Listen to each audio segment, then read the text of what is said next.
Itong garden ko mga kalalabs ay sobrang libon dahil isang taon ito na hindi na-garden kasi nagbakasyon ako ng Pilipinas. Grabe mga kalalabs, ay tagsa-tagsa kong binunot tong mga lupa at saka kinultivate ko. Grabe ang tigas talaga ng lupa pag matagal na hindi na-garden. At ito mga kalalabs ay dapat talaga pinuhin yung mga lupa para naman ay pag nagtanim tayo ay talagang mabilis tumubo at yung pag nagtanim tayo ng labanos ay malambot yung lupa para madali siyang magkalaman at magkalaman siya mga kalalabs dahil ang labanos pag matigas yung lupa ay hindi siya magkalaman ay yung dahon lang niya ang tataba. Yan po mga kalalabs ay makikita niyo grabe talaga ang effort mga kalalabs ay yung lakas ko talaga ay binuhos ko ba. Sus, grabe mga kalalabs. Ito palang ginagamit ko na pangbungkal ay thank you pala kay Mr. DIY niya ito mga kalalabs. Mr. po ang gumagawa siya para magamit ko dito sa garden. Pag wala kasing tinda ng ganito mga kalalabs, baka ng siya, 3-in-1 ba? May tinda siya mga kalalabs pero hindi siya kagaya ng ng ginagamit ko ba na may pangkuan, pangbungkal at saka yung pang pino ng lupa ba sa kuan. Kita nyo, may mga ngipin-ngipin pa. Ito po siya mga kalalabs ay pangalawang cultivate ko na ito kasi kung isang beses lang mga kalalabs ay hindi talaga lalambot ang lupa. Ang tigas talaga, sing tigas ng mga nangungutang na hindi nagbabayad. Lagi talaga mga kalalabs, sobrang tigas. Diba?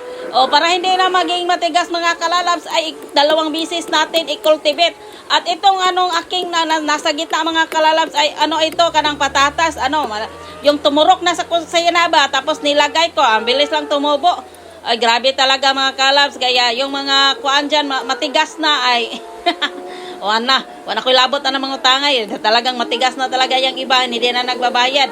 Yung iba, kahit may pira na, ay hindi pa rin nagbabayad. Walang intensyon na magbayad ba? Gusto lang nila mangutang, pero hindi sila magbayad. Nasali man na sila, nagbungkal naman ko direct.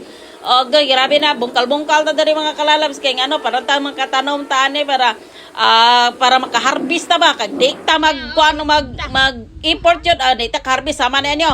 Akong anak mga kalalabs ay sobrang natuwa sa pag-harvest. After 45 days mga kalalabs sa pagbungkal ko ng lupa, ay yun na po, may na-harvest na tayo. Ay, ito na po.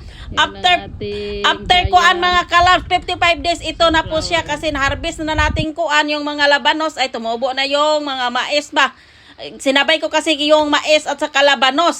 Diba? Yung intercropping talaga mga kalalabs. Ito, nakapag-harvest ako ng berries. Sinugasan ko dito sa garden. Nakapag-harvest din ako ng nakalabasa at pang mga ibang vegetables. Yan po mga kalalabs. After 3 months ay namumulaklak na yung ating kuan. 3 months naman noon. Kuan.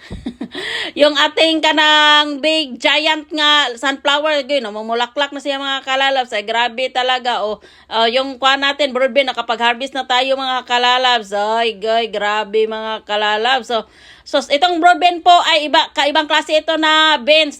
Ang kakainin lang po niya, ang buto, yung balat po mga kalalabs, sinatry kong lutuin ay pangit yung lasa. Talagang yung seeds lang talaga magandang kainin na hilaw. Pag medyo guwang na mga kalalabs ay magiging malangto siya kaya maganda siya lutuin. Pero pag pa siya, tamang ganito, tamang edad pa mga kalalabs ay maganda siyang kainin kasi para siyang mani.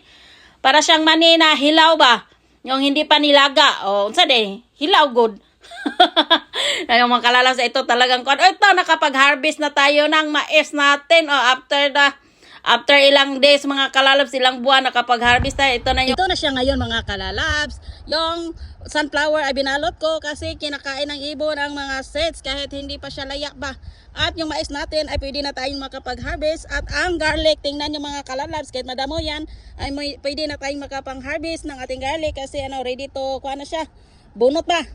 At saka dito, maraming bunga ang ating kanang kamatis. At saka may tanglad na tayo at nakapag-harvest na tayo sa ating broadbean at saka yung mais. Yan, pwede na tayong mag-harvest.